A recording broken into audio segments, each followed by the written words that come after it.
E aí, pessoal, tudo bem? Quarta temporada do Investimento à Beça já está no ar. Vamos falar bastante sobre economia, investimentos, óbvio, geopolítica. O mundo passa por um momento conturbado e a gente está presente nessa discussão, hein? Aguardo vocês. Abraço! Bom dia, boa tarde, boa noite. Hoje eu estou com o meu amigo Fábio Oliveira, sabe tudo sobre crédito privado, vai falar conosco aqui sobre crédito privado e renda fixa. E aí, Fábio, tudo jóia? Tudo bom? Tudo bem, e você? Tudo jóia? Aqui. Prazer todo meu, né, Fábio? Prazer todo meu. Fábio, vamos lá. Eu queria começar esse nosso bate-papo aqui. Primeiro, você falando quem é você. Quem é Fábio Oliveira? Quem é Fábio Oliveira? Bom, sou um cara antigo de mercado para começo, né? Eu vi a indústria de fundo de investimento teve várias vidas no Brasil e eu peguei a história moderna, vamos chamar.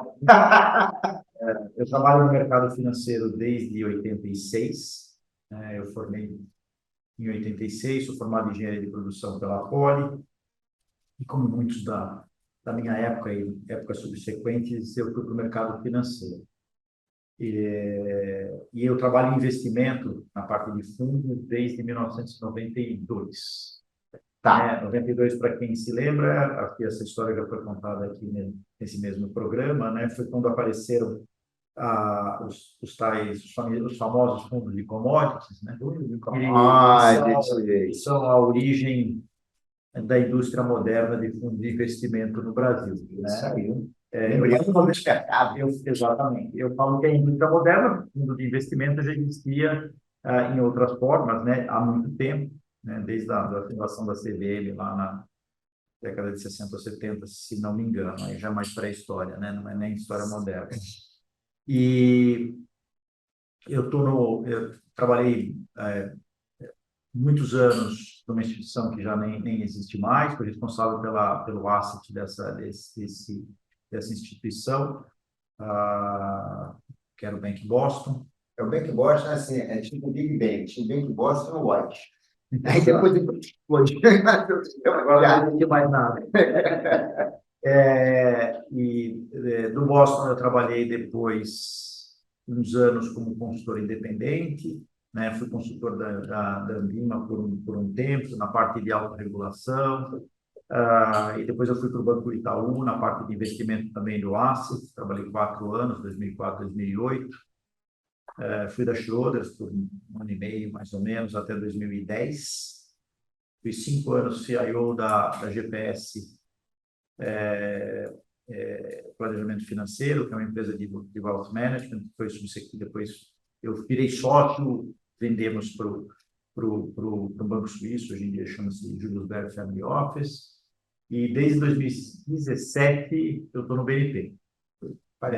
No BNP eu comecei com uma parte de renda fixa e ao longo do tempo eu migrei para crédito, que é uma disciplina que eu conheço desde sempre, e hoje em dia eu sou responsável pelas estratégias de crédito privado do Asset do BNP. É uma pessoa com pouca experiência, né? Já deu para ver bastante coisa. E eu sou um dos poucos do mercado que viu o mundo da hiperinflação, né? Daquela coisa do... Já tiveram outros velhinhos aqui que vieram aqui, eu me lembro do CDI de 3% ao dia, né? Nossa! Esse tipo de 84% ao mês. Exato, esse tipo de situação, que eu acho que assim, faz parte da experiência e influencia, né? Toda decisão de investimento sempre. Sabe qual é a diferença enorme, né? Que eu dou muita aula em pós-graduação, né?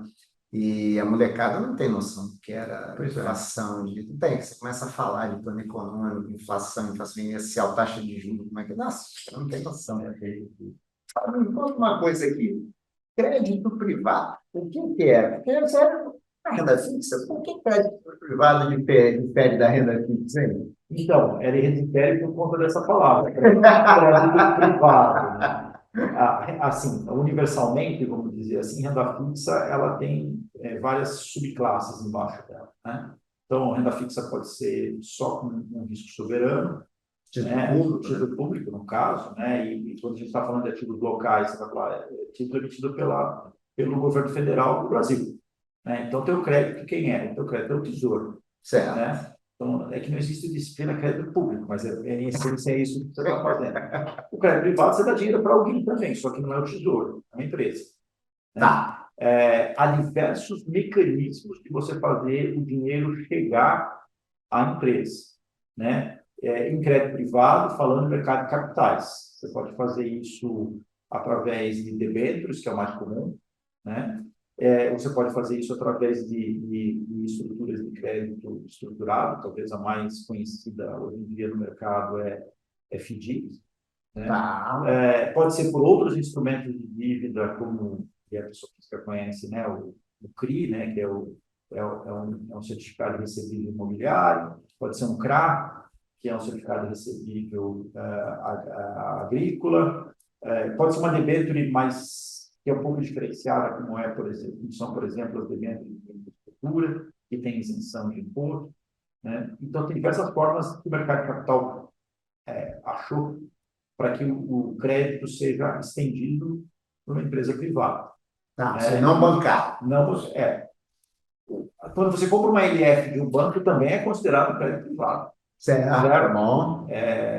Você comprou LF de qualquer banco, é crédito privado. Está no domínio do crédito privado. Tá. Né? Só que é um outro instrumento, bem lembrado. Então, você tem LF, tem CDB, né? Tem DPGE, que tem uma garantia adicional do Fundo Garantidor de Crédito. Então, assim, tem uma quantidade de instrumentos não pequena que você pode colocar embaixo da subclasse crédito privado dentro do mundo de renda fixa. Mas o padrão é o corporativo. O corporativo, padrão, que você vai encontrar é debêntures. Tá. Né? E aí, obviamente, tem diversas estruturas, né? Aí começa a entrar nas peculiaridades, coisas que você tem que prestar atenção, coisa que faz a diferença. Nossa. Dia a dia do Fábio. Como é que o Fábio escolhe A, B ou C? Deve ter vários fatores. Então, você vai ter que organizar um pouco a pergunta. Primeiro, o que seria um bom risco de crédito, um bom emissor? Bom, aí você olha. Aquela velha pergunta do probability, né? Qual é o apetite de risco que você tem? Eu acho que assim, não existe falar investimento, bom investimento, mau investimento, é uma questão de perspectiva. Certo. A gente que é mais focado no que a gente considera de high grade, né, que é alta qualidade de crédito, a gente gosta de algumas características. Né? São características que valem sempre? Não, basicamente por conta da nossa filosofia de investimento. Certo, vocês priorizam crédito melhor qualidade. De melhor qualidade. Aí você fala, Fábio, mas pelo que eu vi aqui, quando você olha esse que você está chamando de quase tudo que vem a mercado de capital hoje caberia dentro desse play-path. Né? Então, a estatística, quando você olha pela perspectiva das agências que dão nota de crédito para os ativos de crédito privado, você vai encontrar quase tudo single A ou melhor. Né? O que a gente faz? A gente olha aspectos que faz uma diferenciação. Além do rating. Além daquele rating, que para nós não diz muita coisa, porque tudo é igual, né? Dado que tudo é A ou melhor, como é que se diferencia um A, de um duplo A, de um triplo A? E são diferentes. Né? E aí entra a filosofia de cada gestor para olhar essa questão. Não são opiniões universais e únicas. Então, são critérios que cada gestor tem. O que a gente gosta de ver num ativo de crédito? Né? Na filosofia de investimento que você usa, você tem alguns fatores que você gosta. A gente olha muito a questão do setor. Né? Tem setores que são mais cíclicos e tem setores que são menos cíclicos. O que é o setor cíclico? Aquele que vai bem quando a economia vai muito bem quando a economia vai bem, mas também quando a economia vai mal, vai muito mal. Então, a gente não gosta muito desse tipo de setor. Né? Então, tem alguns setores que a gente é mais criterioso. Né? Não emprestamos? Emprestamos, mas não é para qualquer situação. Então, assim, muita coisa ligada a consumo. Né? É bem cíclico. Então, a gente não é uma coisa que... tem setores que, além de ser cíclico, tem uma questão de margem. é um setor que tem pressão de margem constante. Então, é assim, pega varejo. Tá bom? Varejo, margem constante.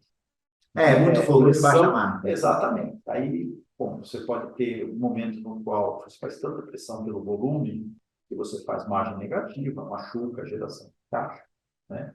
Essa é uma outra questão importante, né? Qual a diferença do gestor de crédito privado e o gestor de ações, por exemplo? Boa! O gestor, primeiro que assim, né? Quando você olha a estrutura de capital de uma empresa, o crédito ele é sênior versus o acionista. Essa é a lógica normal. Às vezes, quando tem uns acionistas que querem ficar mais.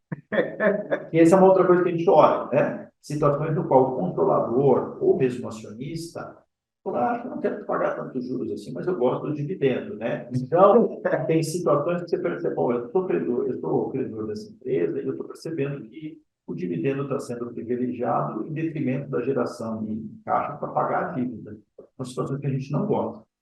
Né? Então, você já mapeia o board da empresa. Exatamente. Então, assim, quem é o controlador e qual o histórico dele como controlador é um negócio que você tem que ter na cabeça. Porque, assim, há muitas formas, né, de você pegar e dar assim, tem empresas que fazem arranjos. Você fala, bom, isso aqui privilegiou o acionista e não o credor, né? Quando não deveria ser, não é essa a lógica. Por quê? Porque, assim, você está na estrutura mais sênior, porque o retorno do crédito, ele não é igual ao retorno do acionista. O retorno do acionista é infinito, potencialmente falando. O crédito está dado. O crédito, você comprou a operação a uma determinada taxa, o máximo que você vai ter é aquela taxa. Certo? Você não tem upside. Não tem equity kicker, como se fala, né? Que você ganha um prêmio a mais porque a empresa foi melhor. Então, um gestor de crédito, ele é muito focado nessas questões objetivas, porque é preto no branco. Um gestor de ação, não, ele pode sonhar, né? Que eu falo. Tem um lado romance, porque pô, o upside, ele é infinito. Então, você pode pegar uma empresa, comprar a ação dela a 1 e ela virar 100. No crédito não vai acontecer isso. Né? Engraçado, no crédito a questão muito é o seguinte, já que o ganho está dado, é minha impressão, tá? Já que o ganho está dado, eu tenho que me cuidar, tenho que tomar cuidado com a perda, né? Exatamente. Você só quer evitar o downside. O que você falou foi muito disso, ó. Estou olhando porque o meu ganho é eu tenho que saber. Exatamente. Assim, é uma coisa que me deixa mais. Toda vez que você está falando com o RI ou com o CFO da companhia, ele está falando dos planos de expansão. Eu, como credor, eu falo, não, eu quero meu dinheiro. Você não tem chance, olha. Claro, às vezes você está financiando a empresa para ela se alavancar, porque tem um projeto, assim por dentro. Para o projeto, ok, porque assim, você falou legal, tem um projeto, né? Mas é um projeto operacional, né? A outra coisa, você fala, não, eu estou me alavancando para fazer uma campanha para ver se eu vendo mais. Eu falo, não, né? Então, assim, esse é o tipo de situação que a gente não privilegia, muito pelo contrário. Então, a gente olha essa questão de setores, né? A gente gosta de coisas estáveis, Você acha que quando é muito ciclo, um ciclo de baixo, assim como eu falei, assimétrico, né? Num ciclo de baixo pode quebrar. Quebrar, eu sou quirografário. A não ser que eu tenha uma estrutura com garantias, que pode ser o caso, aí tudo bem. Mas, e aí, por isso que a questão do setor é importante. Outro setor que a gente não gosta muito, os setores que não têm ativo e que são prestadores de serviço. Por quê? Porque se der ruim, a recuperação é sobre os ativos da companhia. Companhia sem ativo não tem que recuperar. Tá certo? Então, vamos pensar, a sua escola resolveu emitir um papel no mercado. Só vou pegar o corpo do Hudson, porque não tem ativo. O ativo é esse. Né? Não é um grande ativo. É de 60 anos. Está meio depreciado. Então, assim, esse é o tipo de setor que a gente... Assim, setores que não... assim, não a gente nunca investe num negócio pensando no pior caso, mas você olha, bom, no downside, eu tenho ativo para ir atrás, se tiver ativo é uma coisa, se não tem ativo, fica muito mais complexo. Tá. Né?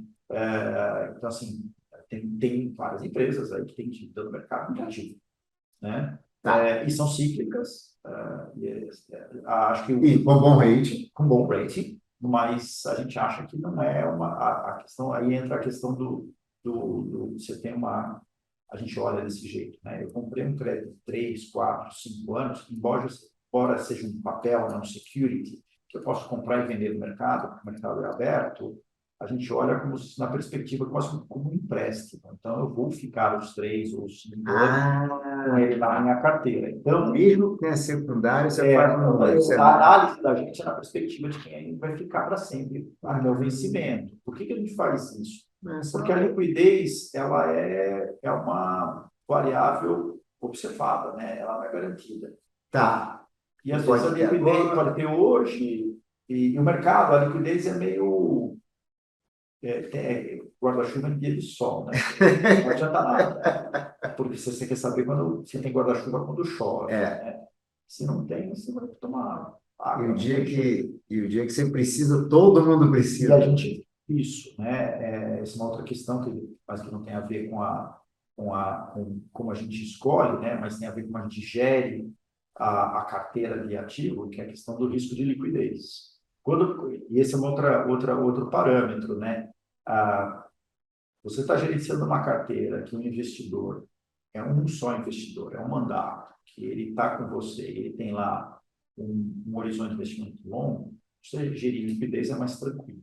Está gerindo um fundo aberto, de crédito, um ativo de 1, 2, 3, 4 anos de prazo, e um termo de liquidez mais curto, né? Porque todo investidor, não conheço nenhum investidor que, quando você conversa com ele, não, esse dinheiro aqui. Vai deixar isso no mínimo 5 anos. Fica tranquilo. Não é, a gente sabe. Quando fala que quando a coisa aperta, ele vai pedir o dinheiro e ele tem direito de pedir o dinheiro, porque está lá, está na regra, né?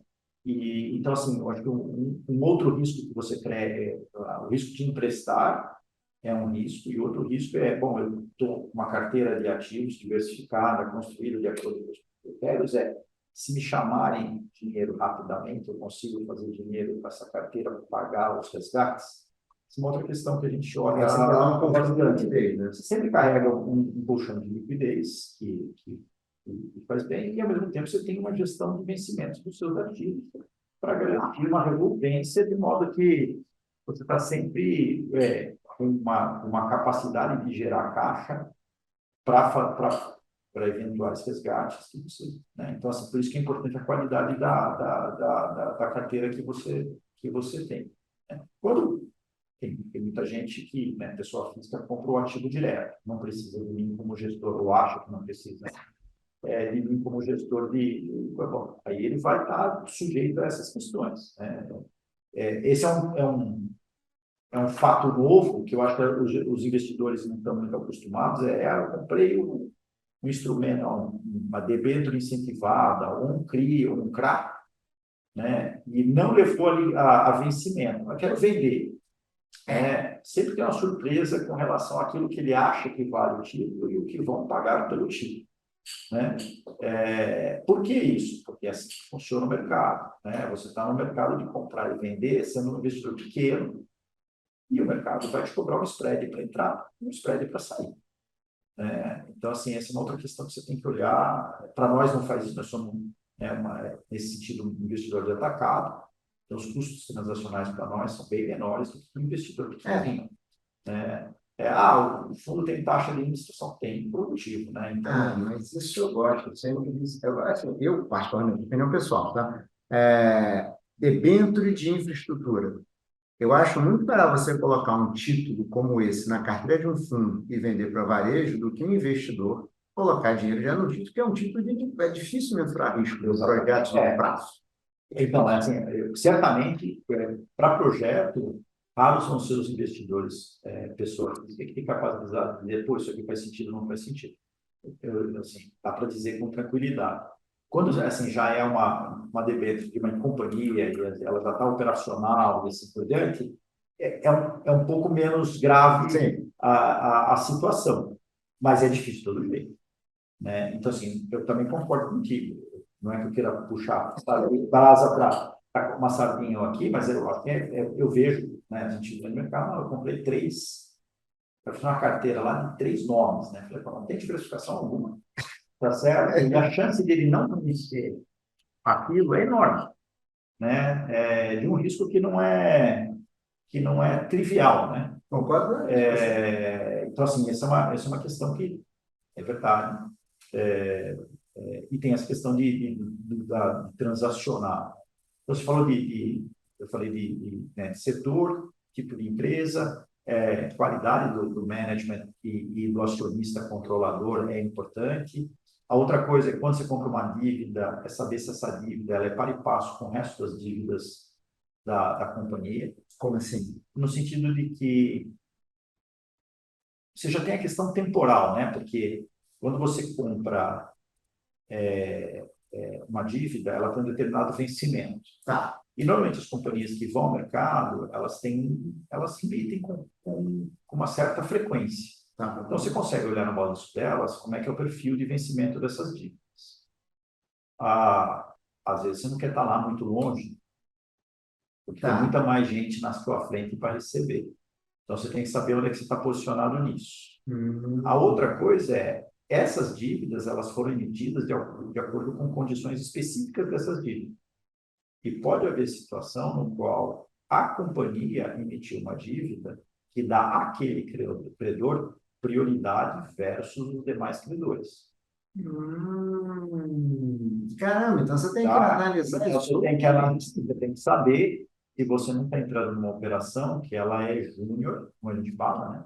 Versus outras operações. Por isso eu digo assim, qual a chance de a pessoa física ter analisado Eu tudo não isso? encontraria isso. Eu estou pensando aqui, eu não me lembro nem lembro dessa possibilidade de você poder ter uma dívida, as outras dívidas subordinam ao pagamento. Às vezes elas subordinam de forma implícita, às vezes de forma explícita. O próprio fato de você ter um vencimento antes Ah, sim, ok. já te deixa numa situação inferior, tá certo? Claro. Aí você fala assim, não, o cara está lá com uma dívida, tem quantidade enorme de dívida vencendo em 2 anos, e o cara vem a mercado com uma quantidade bem menor para vencer 6 anos à frente. Você olha e fala, pô, mas tem Pode ser esse um cara. montão de dívida vencendo. Agora, se ele não rolar isso aqui, eu vou ficar prejudicado, certo? Certo.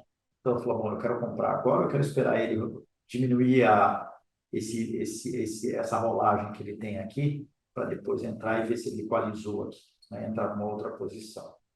Tem a questão de garantia também, tem vezes que eu falei, né? Eu gosto de crédito no qual eu tenho garantias, né? Que tem ativos.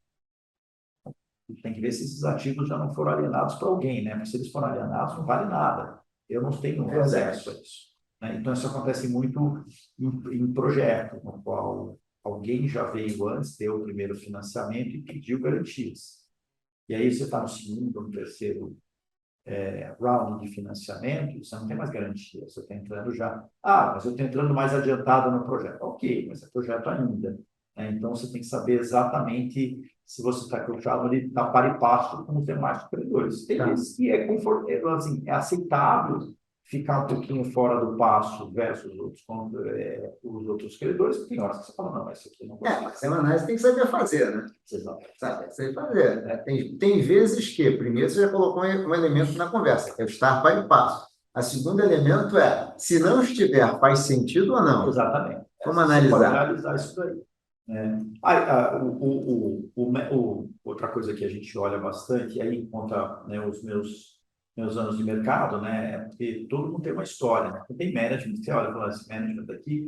A gente conhece essa história. Tem coisas que aconteceram, sei lá, 25, 30 anos atrás, as pessoas não se lembram, né? Não estavam ali, ainda estavam no mercado ainda. Mas a gente, quem tem memória, né? E normalmente as pessoas que trabalham no mercado financeiro são boas de memória. Aí você lembra, quando você vai essa situação, será que não pode acontecer de novo? Né?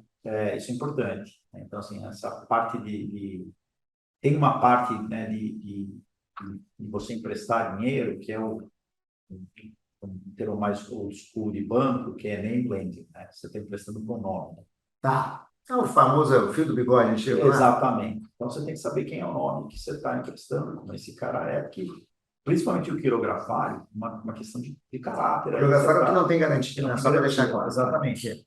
Tem uma questão de caráter aí. Você está... Aquele cara que na hora que a coisa apertar, não, primeiro eu vou pagar minhas dívidas, e depois eu vou ser sobrar para mim.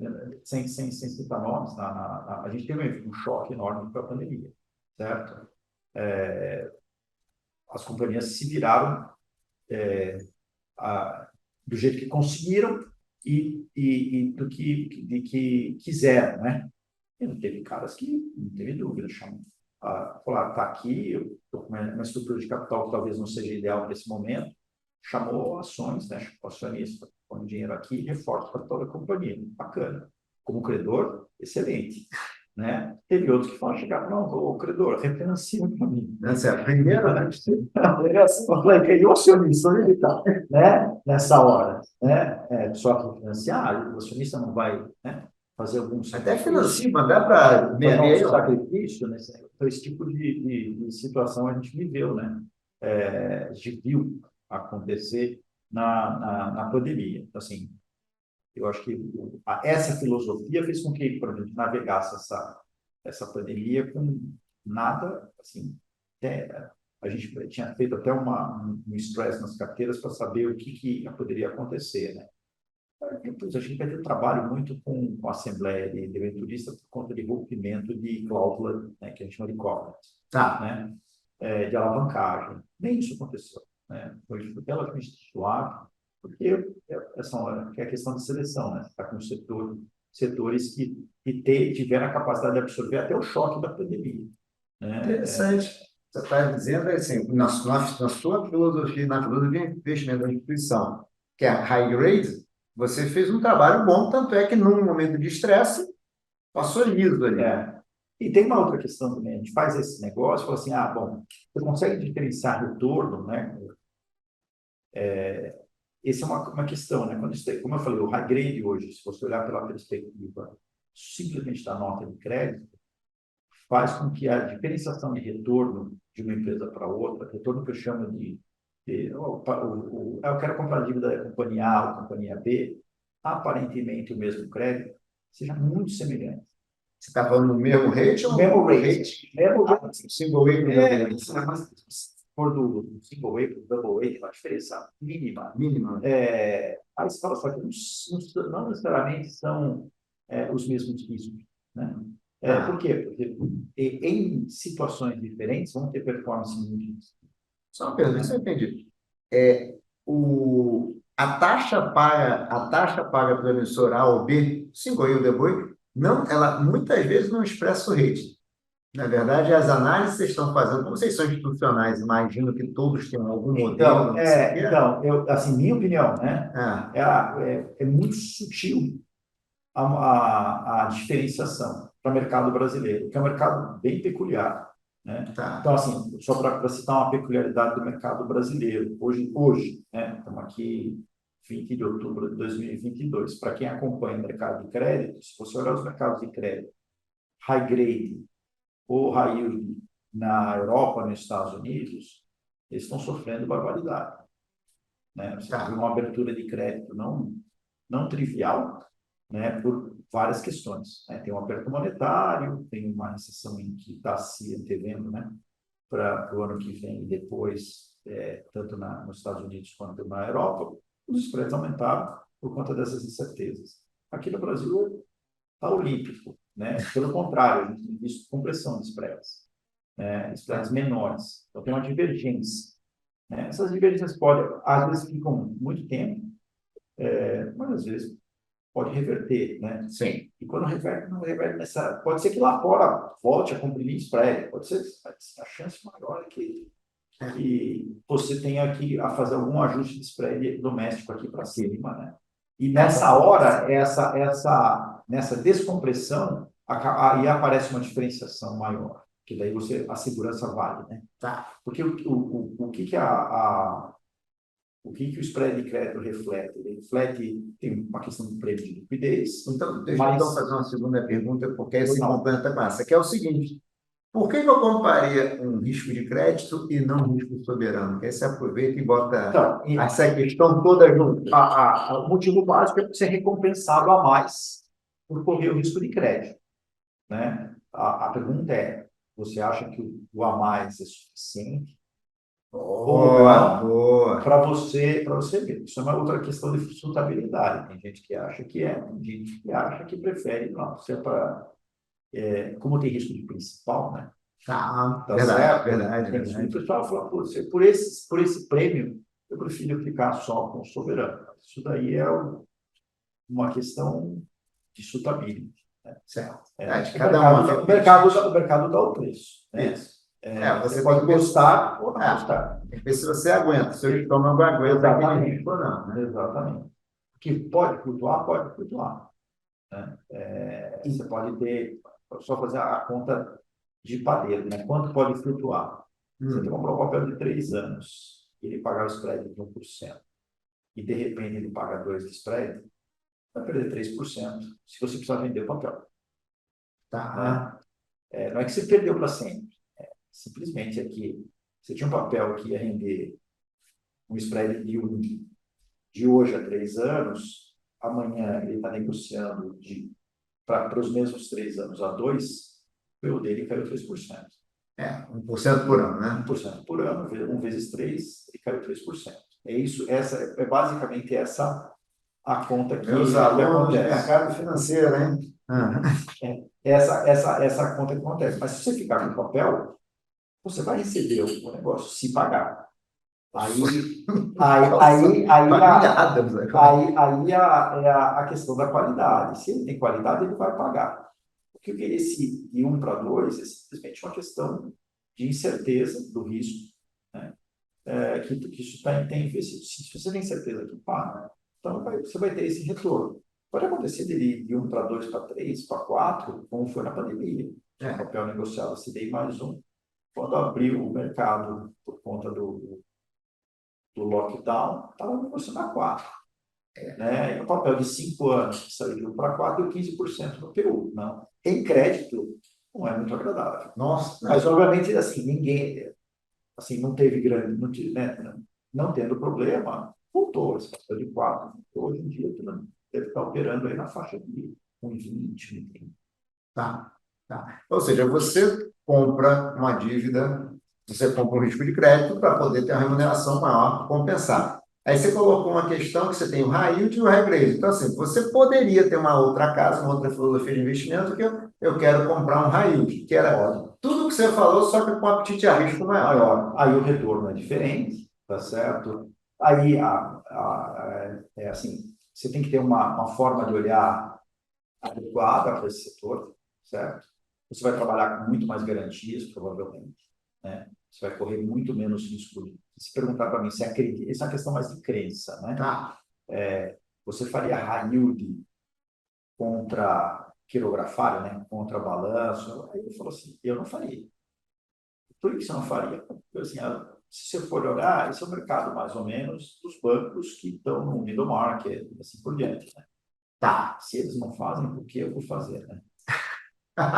Certo? E eles sabem muito mais, entendem muito mais desse setor, né? Eu não conheço banco algum que opera em setores mais arriscados sem ter garantia junto. Tá. Todo sentido. Então, mas aí são outras. Aí você tem que ter uma diferença para operar nesse negócio. Tem que conhecer, tem que trabalhar de um jeito diferente. O mercado brasileiro, não, e assim, falar assim, o mercado brasileiro ainda não evoluiu o suficiente para ter high yield como a gente tem nos Estados Unidos. Coisa, né? Você comentar, Então, mas não é pouquíssima coisa. então, tem muita coisa high yield que você vê no mercado, mas que não é uma debênture high yield, você não vê. Porque ninguém traz no mercado uma debênture single B. Isso eu não Você não vejo. vê, né? O mercado tem essa questão. Por quê? Porque eu acho que é a questão só de maturidade mesmo. Agora, o mercado brasileiro ainda é muito novo, o mercado de capitais. Teve um avanço enorme nos últimos 10 anos, ou até um pouco mais, mas nos últimos 10 anos teve um avanço enorme. Mas a parte desses créditos sem garantias, high yield não se desenvolveu. Eu acho que vai se desenvolver. O high grade precisa crescer mais. Tá. Né? Para isso acontecer. Aí você pode investir de uma outra forma. Porque aí, quando você tem tamanho e tem diversificação, você vai fazer aquele esquema de diversificação, a grande proteção contra a ignorância. Você faz uma carteira bem diversificada, que na média você perde aqui, ganha ali, e aquilo dá um retorno superior no tempo. Certo. Né? Hoje em dia a gente não tem essa situação de mercado para high yield. Tem casas que fazem high yield, mas ele faz essa estrutura no qual você vai com garantia, você vai com outras estruturas, né, que te garante que você tem um retorno mais simétrico. É uma coisa que faça algum sentido. A questão é você equilibrar essa simetria, dado que o risco é principal. Certo. Uma coisa, Paulo, era um problema, não sei se continua ainda sendo, mercado secundário. Tinha assim, existia não muitos anos atrás, assim, mercado secundário é muito raso. Mas eu tenho visto a Ambima cada vez mais especificando mais séries e tal. Tem melhorado muito, né?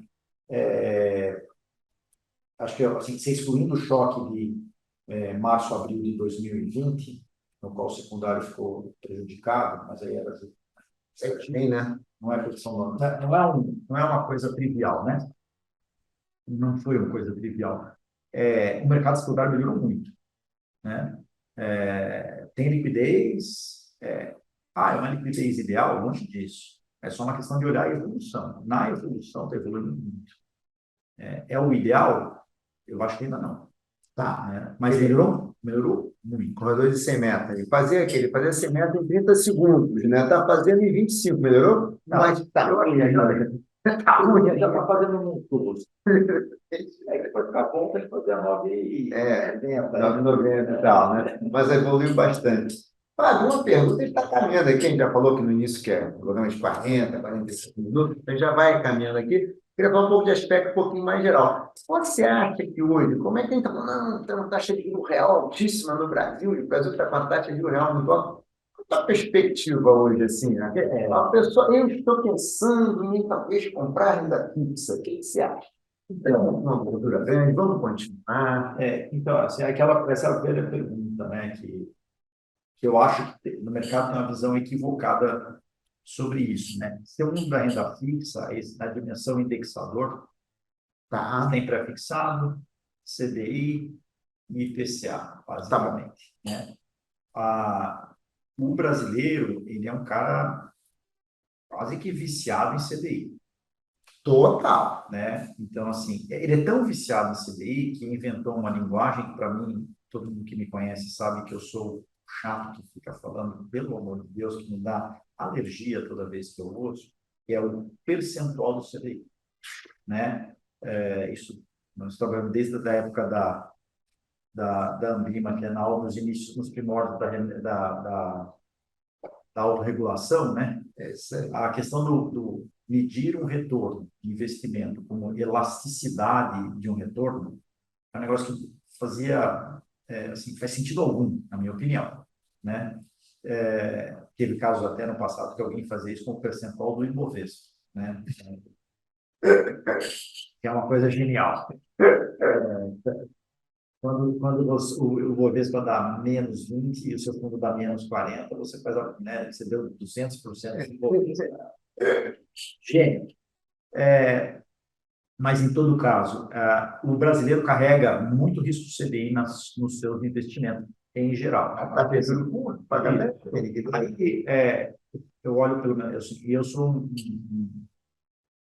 eu sou sempre da opinião que é muito melhor você ter alguma coisa, se não muita coisa, em ativos IPCA. Isso é uma coisa. Tá. Para a tua parte de investimento. Se é para liquidez, põe no CDI e não pensa. Tá bom. Certo? Liquidez é aquele dinheiro que a gente quer para esse né? Ou para alguma E outra coisa é que você tem também de entender que é o CDI. Né? Hoje em dia o CDI ele é precificado lá 0,10 abaixo da taxa Selic, né? É um preço tabelado quase. 0,10 a par do risco soberano. E aquilo é uma estatística que, assim, um índice, né? E a taxa Selic, ela é basicamente o que é a política monetária do Banco Central.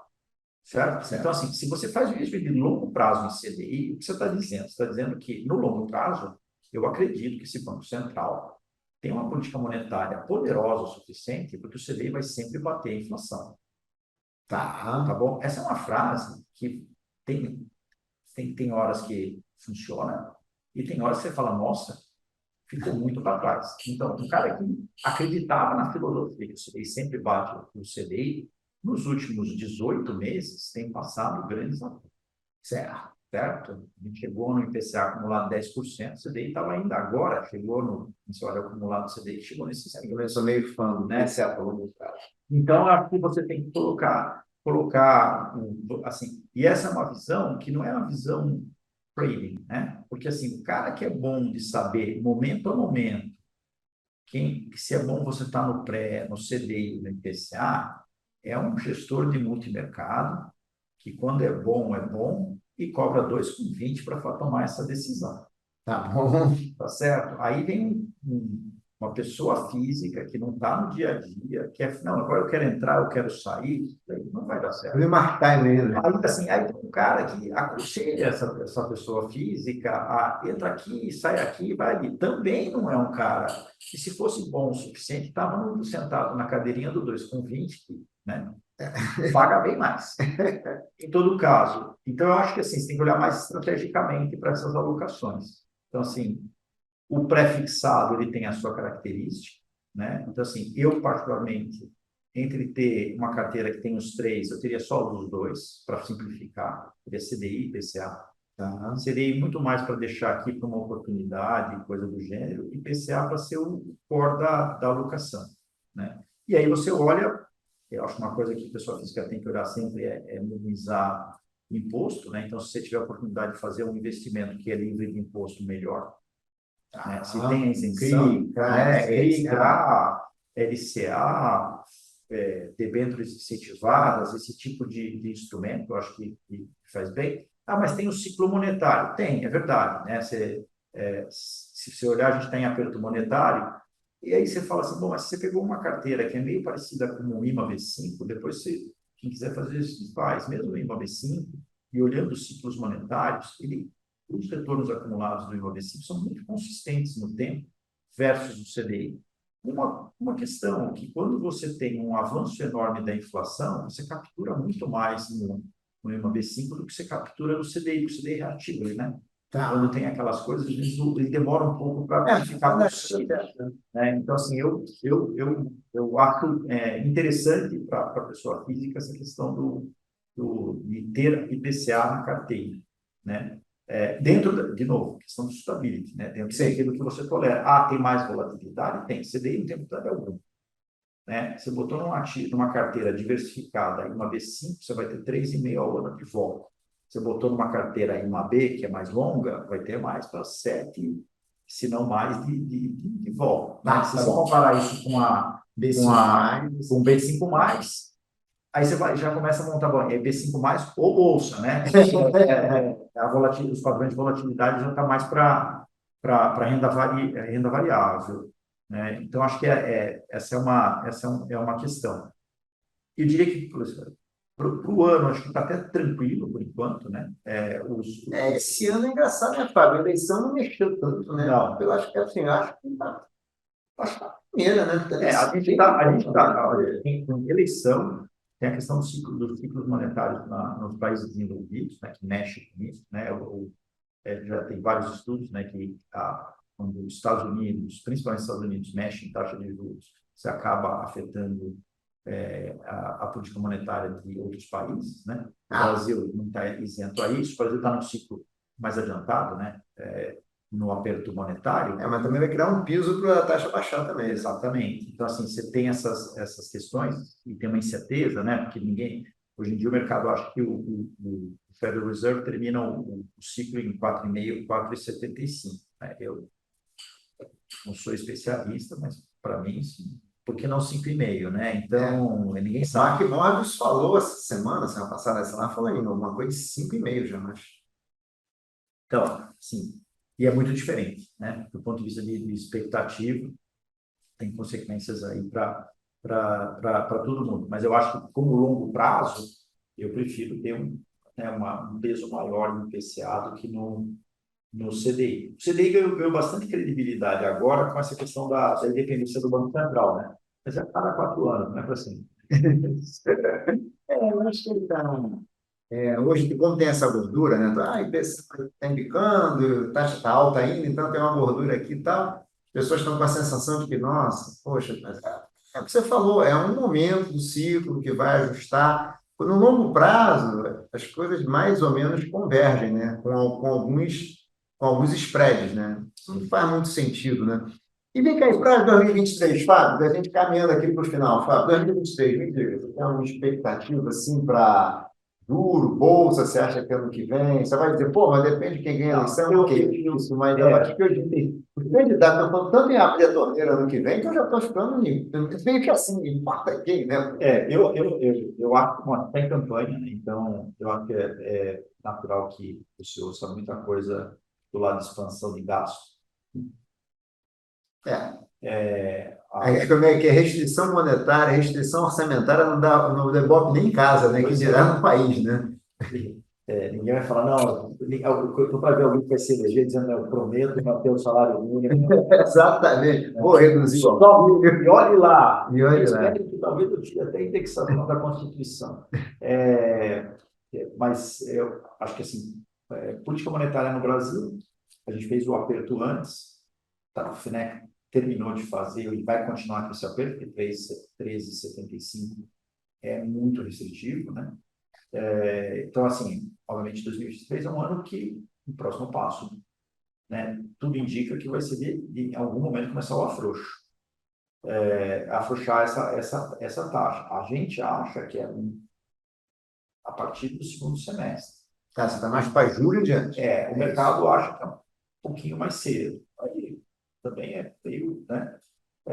Mas é um juro mais baixo. Já é uma desinflação. Porque a grande questão é que a inflação ficou muito alta e você fazer essa mudança rápida demais, uma inflação muito alta, ou você botava a 18 a taxa de juros, que acho que o Banco Central não quis ir para esse negócio, causando uma recessão muito grande e muito rápido, ou você demora um pouco mais para desinflacionar, porque a inflação ficou muito alta. O momento deu anos, né? Pois é. E eu acho que tem uma inércia grande, para se romper essa inércia demora um certo tempo.